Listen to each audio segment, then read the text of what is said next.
Привет! Сегодня среда, утро. Я на рыбалку собрался. Хочу показать, на чем я сегодня поеду. Поплыву, пойду. Смотрите, вот на этом. Это мои снасти, 2 удочки. И будем пробовать поймать живца, а потом хищника. И парус сегодня будет со мной.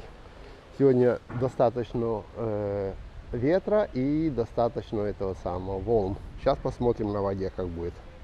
Сегодня достаточно ветрено, смотрите, волны и ветер идет на берег. Вот, то есть, если возвращаться, то да, а если в середину, то, конечно, придется веслами поработать. Смотрите, по флагам видно, видите, флаги Аргентины, бойно. Ну в смысле хорошо. Значит, видно, что они от воды, видите, как дует, строго от воды. Не знаю, смогу ли я взять курс под парусами, чуток, как бы это самое. Сначала, для начала загребемся на веслах чуть-чуть в середину. Один человек приходит каждый день на маленьком каяке, одноместном таком. Только весло у него и все, он не рыбачит, он просто, у него такой спорт. Он выплывает, видите, он поплыл, поплавать. Он делает такой кросс вместо пробежки. У него такое весло, колеса для каяка и все. И жилетка спасательная. Я укладываю колеса и, так сказать, якорь, все остальное. Укладываю все свои шмотки. И сейчас и мы поплывем. Вот сейчас мы все уложимся. Закрепим. И тоже в воду. Смотрите, какая коварная река Ла-Плата. Видите? Такие волны. Но это все равно не океан, так что зайти можно. Но, блин, частые. На океане они хотя бы далеко друг от друга, а эти каждый метр стучат. О. Зато, надеюсь, видно вам хорошо все. Жаль, против ветра фигачить надо.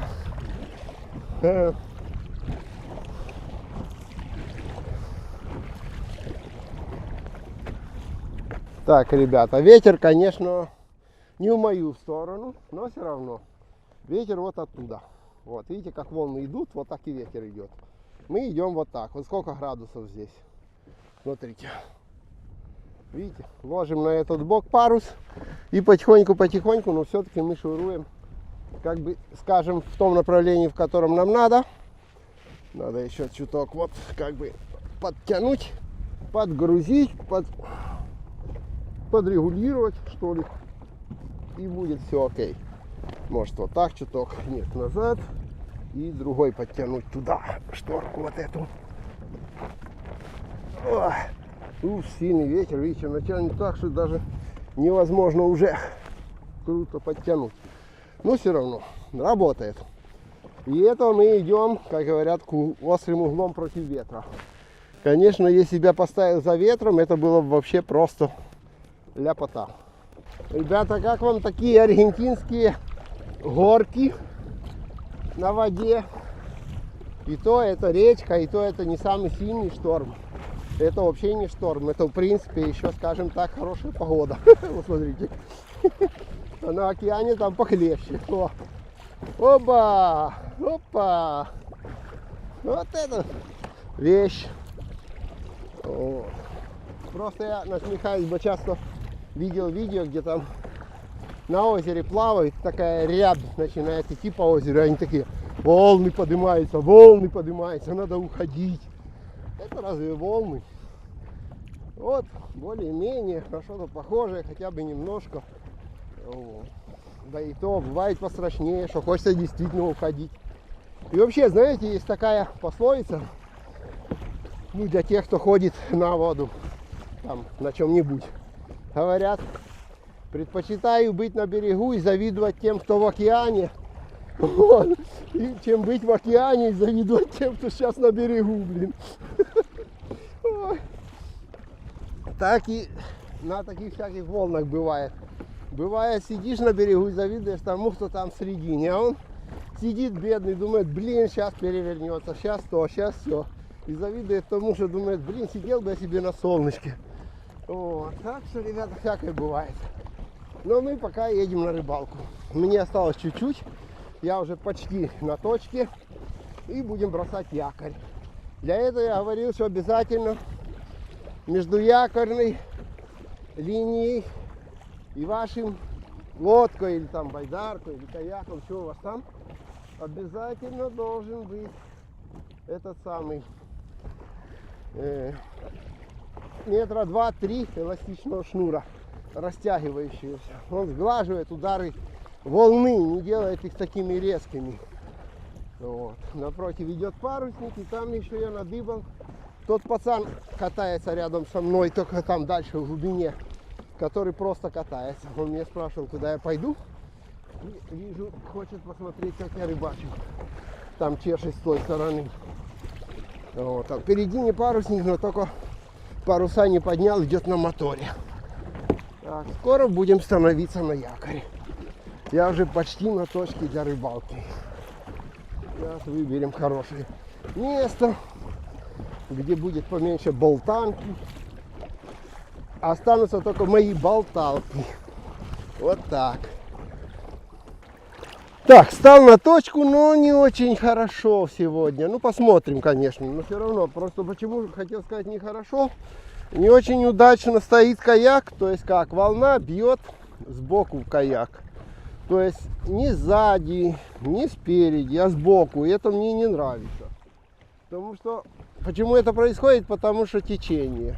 Ветер с одной стороны гонит, а течение в другую сторону идет. Вот растягивает, у меня получается вот как бы сзади этот самый, но стоит боком к волне. И это мне не очень нравится. Потому что сзади там шнур сдерживает, а так вот сбоку он тебя просто лупит этой волной и все. Ну, все равно. Начнем рыбачить. Первая удочка в воде. Готовим вторую. И ловим сначала живца. А ну что у нас сегодня будет с живцом? Сейчас посмотрим. Что клюнет, то и будет. Так что начинаем с этого. Сначала веселиться на живца. Дальше жизнь покажет.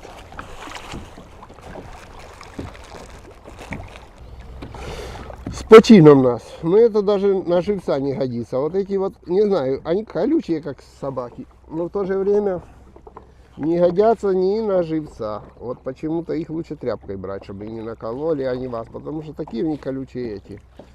Эти сомики белые. Надо жирные желтые сомики. Это можно просто выкинуть. Не годится такой сомик. Так, сейчас у меня еще есть кусочек колбасы. Сейчас мы еще попробуем на колбасу что-нибудь ловить. Тут должна быть бога, а бога ловится на колбасу. Так что как только сидят, ну это странно, что, честно говоря, ничего такого более нормального пока что до сих пор не клюнуло. Хотя уже прошло минут 10-15, наверное. Уже по идее должно клевать. Так что что-то не то с погодой. Но зато тут ветер вроде немного успокоился, волна вроде тоже чуток успокоилась. Уже так поменьше, чем когда я выходил. Будем надеяться, что сейчас еще и рыба подойдет клевать. Ребята, морская корвина, можете представить, маленькая. Но у меня что-то клюет, так что на другой удочке. Так что с корвиной потом. А то тут, по-моему, что-то на другой меня поклевало. Или нет, или уже убежала, потому что пару раз клюнуло и что-то тут. Оп, оп, оп. А нет, еще есть.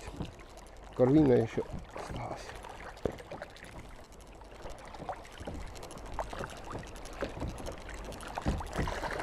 A ver. ¿Qué hay en otra? Ops. Oh, ops. Es algo un poquito más grande. Mira, boga. Por fin, boga.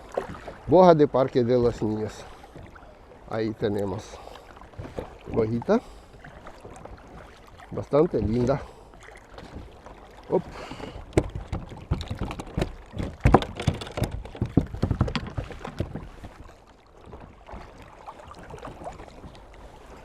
Así. Oh. Y corvina se va a crecer. Dale, andate. Se fue. Mira. Bojita. Linda bojita. ¿Ves? Todo está buscando por todo lado богита. И богита está por acá. Корвина, богита, todo. Так, ребятки, теперь все уже стало так, как я хочу. Во-первых, ветер успокоился немного. Смотрите, волны стали поспокойней. Но это не самое то, что я люблю. Я люблю, что солнышко вышло, ветер успокоился. Гляньте, волна не такая сильная. А еще я поймал одну богу. Кто-то слышал? Контроль колония. Это город в Уругвае. И вот туда там корабль заходит и все время вызывает это самое порт, чтобы получить разрешение на вход. Это я сижу в Аргентине и слушаю корабль, который заходит в Уругвай в порт. На другой стороне реки нашей. Значит, слушайте, поймал я богу. И, конечно, в ущерб всем любителям природы я ее пустил на наживку. Значит, сейчас на хвост боги заброшена одна удочка вот эта. Это на хищника. Хищник берет на рыбу. Так что, конечно, в основном я рыбу отпускаю. Но мне надо одна рябина, которая будет использоваться на мясо свежей рыбы. На хищника. Значит, теперь получается так. Одна удочка вот эта заброшена на хищника. Тут может клюнуть дорадо, может клюнуть ража. Ража это скат речной. Тут бывает очень большие речные скаты. Я 2 раза ловил. Еще всякая срань может клюнуть. Ну, в общем, что захочет. Теперь я уже поймал 2 боги. Одну я уже отпустил. Поймал маленькую корвинку морскую. В общем, они не знаю, как она тут попала. И на вторую удочку я теперь буду развлекаться на, сказать, наживку натуральную плюс тесто, которое у меня приготовлено очень ароматные, пикантные. Вот, смотрите. Эти бары я их не буду использовать, я уже не буду их возить, я их так прикормлю. А вот это тесто, это шик. Я показывал, у меня видео есть там. Кто критикует, кто нет, но это пока что лучшее тесто, которое существует на всякие боги, карпы, караси и все остальное. Верите, не верите, это ваши дела. Поэтому мы пока уже оставим, как говорят, пускай сюда лучше приплывет кто-нибудь. Вот эти вот. У меня тут есть немного. С морозилки взял. Вот на него клюет как ого-го. Значит, на одно тесто мы будем веселиться и червячки в наживку. И то есть вот у меня для таких разнообразных рыб осталось кусок колбасы сухой. Да блин, это расы. Червячки и тесто. А одна рябина у меня уходит на этот самый. Сейчас я рассыплю, тише сделаю. А одна рябина у меня уходит на наживку. То есть если сорвет хвост и не поймаю по каким-то причинам, значит кусочек просто свежей рыбы. И вот это самая крутая наживка для хищника. Хищник должен подойти, скажем так, в середине дня, когда будет самая жара. Не знаю почему, но они как-то так охотятся в это время. Так что как раз у нас еще все впереди. Прошлый раз я так поймал сколько? 3 штуки хищника я имею в виду. Остальное все такая мелкая ерунда. Так что все. Теперь я настроенный хорошо. На хищника заброшена одна удочка, а другая на всякую мелочуху. Так, раз я приглушу. Вообще надо выключить ее. Не это самое, кто меня тут вызывать сейчас будет. Вот. И все, сидим напротив парка, ждем. Вот это когда на хищника клюет, знаете, какая поклевка. Другой раз аж вот сгибает вот это вот крепление китайское или там начинает выматывать. То есть, смотря какой ухватится. Если ухватится крутой, ну, вообще, такая поклевка, в общем, солидная, знаете. Но и надо, конечно, успеть подсечь. Я сейчас хитрее начал делать. У меня там специальная, как бы, линия, или как это назвать. В общем, поводок с 2 тройничками на железной основе, а раздвижные тройнички, то есть чтобы мясо в 2 тройничка вгонять. Тогда, как правило, редко может сорваться. А так в основном я на один большой крючок ловил. И это предназначено для ловли так. Сейчас закинуто, допустим, на кусок рыбы, но если захочу живца подцепить, я еще могу подцепить прямо здесь и отпустить, и он пойдет по леске туда к той, и будет там где-то еще и живец плавать. То есть еще и такая линия у меня есть, которую можно нацепить на заброшенную удочку с живцом. Но сейчас нет живца. Будем ловить. Esto lado, a ver. A ver. Оп. No sé por dónde va esto. Ahí. Ребятки, я вам не могу его показать, но вы уж поверьте, такого карпа зацепил, которого не смог даже вытянуть. Единственное, что видел, волны, которые взошли, и круги пошли после хвоста, и все. Загибал удочку вот эту, я только что перезакинул, загибал полным ходом под каяк, вниз, вверх. Я думал, там вообще монстр зацепился, оно так где-то и было. И он пошел гулять тут мне за ту удочку, на одну сторону, на другую. В общем, там кусочки видео вставлю. Но морду он не показал, отцепился по дороге. И это все на вот это тесто, что я только что показывал. Вот у меня еще остались, сейчас снова забросил. На вот это тесто. Самое ароматное тесто, карп, это просто дуреет от этого теста. Ребята, не пожалеете. Кто найдет это видео и посмотрит, увидит, на что надо ловить карпа. Только что был монстр, который тут каяк отягал. Жаль, конечно, не смог я его вытащить наверх, чтобы показать вам. Он, наверное, тут на пол каяка был. Но ничего, мы сейчас другого поймаем. Я снова забросил, снова на это тесто одну удочку поставил. А другая ждет хищника. Сейчас вам покажу, как на хищника забрасывается. Вот на хищника забрасывается вот такой хвостяра. Видите? Груз, стальной кабель. И вот такой хвост, здоровый, не маленький, а здоровый. В принципе, такой хвост это на жарку идет. Вот такой хвост надо бросать на хищника. Поняли? Подальше и ждем. Оп. Кстати, любителям, кто использует такие радио, вот, значит, китайские, да? Что хотел рассказать. Вот я сейчас сижу, слушаю, контроль колония разговаривает. Они рассказывают, что одно судно вышло из 11 канала и пошло, взяло направление на 12, чтобы они проверили телеметрию, типа правильно ли он идет или нет. Соответственно, для того, кто думает, вот сколько принимает эта рация, не сколько передает, я не знаю, где меня он слышит, но сколько принимает эта рация. Можете взять, открыть в гугле карты, набрать в Уругвае колония. Ух ты! Как, блин, ну это не мой. Как сбрасывался только дорадо хищник. Так, подошли, значит, где-то здесь шастает. То есть там у меня нету снасти в том месте. Значит, смотрите, в Уругвае находите, колония называется такой город.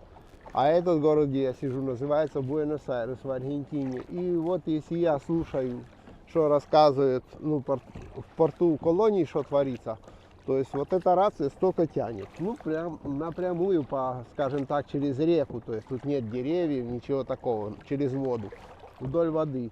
Но заодно вы быстренько определите, вот насколько хватает. Я бывало слышал корабли, которые не видел, наподобие, когда я на океане заходил каяком с рацией рыбачить.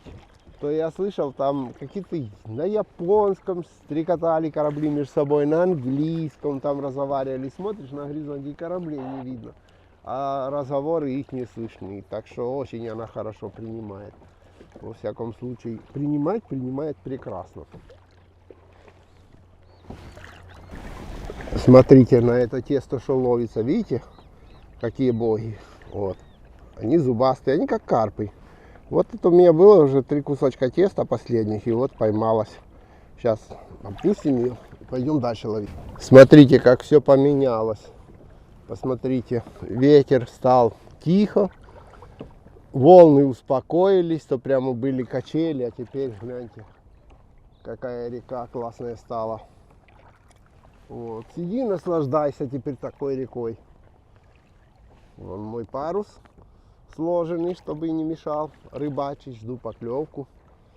Там работники в парке, это парк, который мы показывали раньше, мы приходили сюда гулять и оттуда вот рыбачили с этого места. Теперь там работники, которые в парке работают, рыбачат в этом месте. Они вот здесь делают городской пляж всегда, уже несколько лет. Ну понятно, там такой пляж, песок насыпают, то все, зонтики ставят детям, игрушки, вон всякие качельки, то все. И потом открывает его где-то на январь, февраль. Не знаю, в этом году откроет или нет. Парк вообще по пандемии был закрыт. Но вижу, что там эскаватор роет ямы, что-то там ставят, какие-то столбики. Вон детская площадка красочная светится. А будет ли открыто или нет, не знаю. Работники в парке есть. Ну вот, сегодня единственное, что плохо как-то это самый клюет. Но в принципе все равно для прикола посидеть на воздухе, порыбачить, это, конечно, классно. Я приплываю вот оттуда, вот так вот. А там такой песочек, вот оттуда я всегда приплываю. Это несколько километров сюда. И здесь рыбачу. Сегодня хищник, правда, не это самое. Сегодня карп убежал, а вот хищник не клевал. Жду, пока не дождусь. Надо ждать дальше. Все, так что вот, наслаждаемся. Не переживайте, скоро я вам буду про Аргентину снимать. Скоро уже через неделю мы уезжаем в отпуск. Поедем на океан.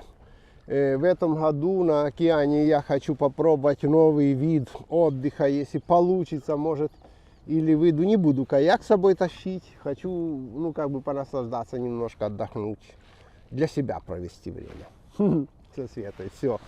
Всех Ника оставим самого, он будет себе в квартире своими с друзьями, а мы себе в машину возьмем вещи и поедем. Мы сняли домик, поедем отдыхать. Так вот, что я хотел сказать, что я хочу взять удочки для рыбалки с берега.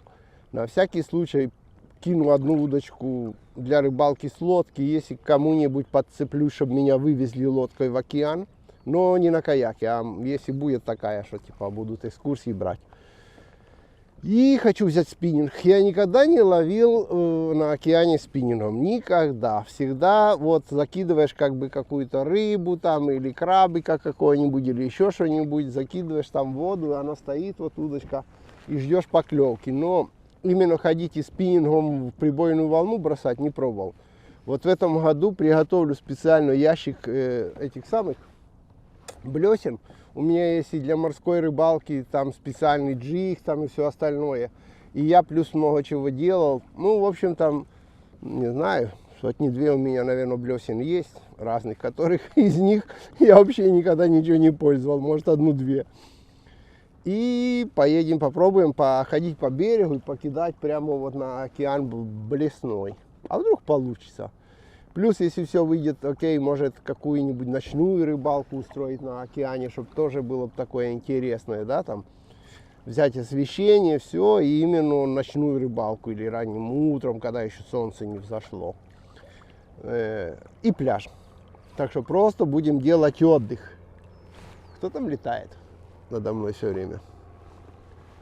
Будем делать отдых, наслаждаться жизнью. Так что не переживайте. Муха села на объектив. Интересно, ее видно или нет? Блин, я ее специально сгонять не хочу. Может, вы макросъемку увидите. Аргентинскую муху, лазящую по этому, прилетела какая-то фигня и лазит мне по объективу. Вот. Значит, будет вам про Аргентину. Что, как, чего, то есть жизнь в Аргентине. Ну, а пока...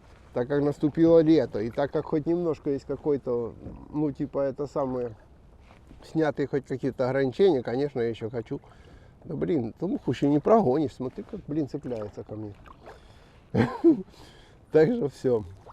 А попугаи прицепились к эскаватору. Вон там желтый эскаватор дырчит. Вокруг него просто стая, блин, каких-то птичек, смотрите, не отходит. Наверное, они, почему не отходят, потому что думают, что он там им червяков накопает.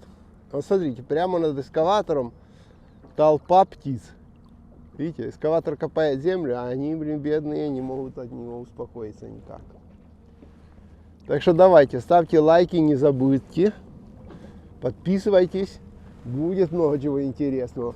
Но я так посмотрел, что там есть такое в ютубе, в студии творческой, что смотрят твои зрители еще, кроме твоих роликов. И я смотрю, что многие мои зрители еще смотрят рыбалку.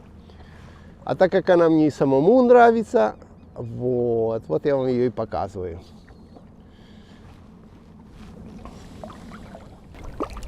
Вот что я поймал на своих диких бесстрашных червяков. Вот такого усатого, видите? Потому что у меня червяки дикие, бесстрашные. Вот. Правда, они немного уставшие, потому что я их купил вчера, они ночевали в каяке. А так, он такой приплыл. Чудик. Сейчас будем его отцеплять. Иди сюда. Иди сюда. Опа. Уфу-фу-фу.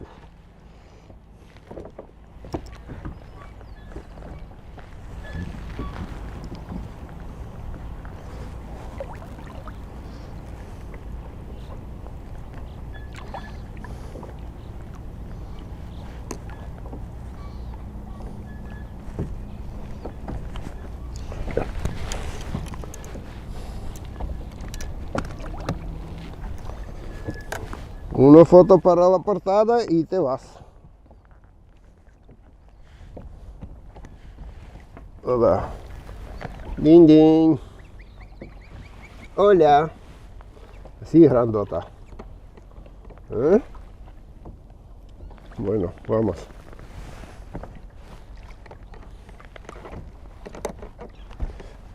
Oh.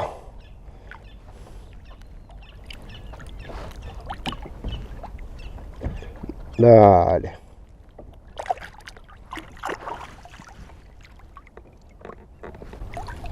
Мои геройские червяки поймали, блин, этого самого сомика такого, видите?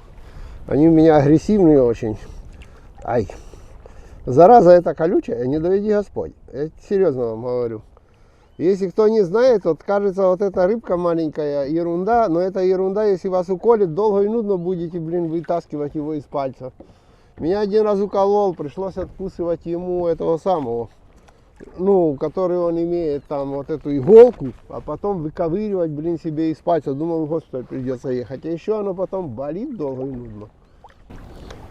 Смотрите, как у нас меняется погода. Снова поднимается ветер, снова наступают волны, видите уже. Хорошо, что пока ветер вроде как в мою сторону, ну, в смысле, в ту, которую мне надо возвращаться, вон туда. Соответственно, подожду, сейчас он будет больше и больше подниматься. Сейчас он поднимется покруче. И поплывем себе. Все равно пока еще каяк разберу, то все, домой. Пока фильм сложу, чтобы вы посмотрели. Время пройдет. Но все равно, смотрите, основную массу просидел. Сегодня, правда, что-то не было хищника. А я на него сильно рассчитывал. Но так бывает. Рыбалка есть рыбалка. Не каждый день все время типа хищников ловишь. Бывают такие дни, когда, не знаю, вот затмение солнца было, когда там вчера или позавчера, может на них подействовал, он свалил отсюда подальше. Вот, к примеру, тоже же непонятно, чего сегодня поймалась маленькая корвина, которая океанская рыба. Вот что она тут делает за 300 километров от океана? А она тут делает что-то. Ну, а дорадо, наверное, тоже куда-нибудь свалил сегодня. Мало ли, кого проведать ему надо. Так что сейчас еще чуток, не знаю, минут 15. Да и, наверное, буду собираться. Я сегодня сам на реке, никого нет, посмотрите. Видите? Вообще никого. Даже те, которые в парке были, и те поубегали. Вон там пару парусников плавает, и все. Вот. У меня тут вот удочка вторая. Ждет, так сказать, хищника, и он не появился. Не пришел навстречу хищник сегодня. Но это не самое главное. Мы и без него хорошо позагорали. Ой, я тут полежал, музыку послушал, все. Сейчас пока соберу удочки, снасти, уставлю каяк. Прежде чем уходить с моря или с реки, ну у нас во всяком случае, всегда надо все собрать хорошо и закрепить. Потому что особенно когда волны, ветер и все остальное, в любой момент тебя может хлопнуть так, что перевернуть, и тебе это не понравится, и можешь потерять свои снасти или поломать их. Так что сейчас начнем потихоньку закреплять. Все. Вот. И потом покажу. Надуется мой парус по ветру, не надуется. Сюда против ветра очень медленно было. Я чуть-чуть попробовал, но, честно говоря, так медленно, что легче было убрать и просто погрести веслами. А теперь вот за ветром, какой бы он ни был, большой, маленький, а все равно, я думаю, будет удобно. Это раз и постоянно в нос хочет мне затыкнуться. Пускай вот так будет. Или вообще можно ее где-нибудь положить, ну мало ли. Уже как бы привычка иметь рацию в каяке. Ладно, будем собираться. Народ, хотите, поделюсь, как работают работники у нас, ну те, которые муниципальные. Ну, вот, допустим, парк строят. Вот не знаю, во сколько они пришли, но я думаю, что не пришли раньше, чем солнце встало. В общем, до 12 поковыряли он там трактором. Вот. 2 ковыряла, 3 рыбу ловила. Вот. Периодически подходили туда до этого трактора, поковырялись, потом пришли 5 в 12, начали 5 человек рыбу ловить, вон там, на мостку. В общем, час дня их ветром сдуло, трактор бросили, все бросили, ни одного человека больше нет с тех пор. Так что вот так у нас за государственную зарплату, за муниципальную народ старается работать. Ну, правильно, зачем перетруждаться? Завтра все равно платить будут. Не частная ж лавочка. Вот, так что, я думаю, это не только у нас, конечно, так работает. Я думаю, везде, ну не то, что прямо везде, но, наверное, во многих такие работники существуют. Так что устраивайтесь на работу там, где платит вам правительство или, блин, там муниципалитет какой-нибудь или еще что-нибудь такое. Там особо не перетрудитесь. Можно будет и рыбку половить, и зарплату получить. Ну все, я почти собрался. Сейчас закрываем это, поднимаем якорь и будем потихоньку, поедем покатаемся в сторону, конечно, порта.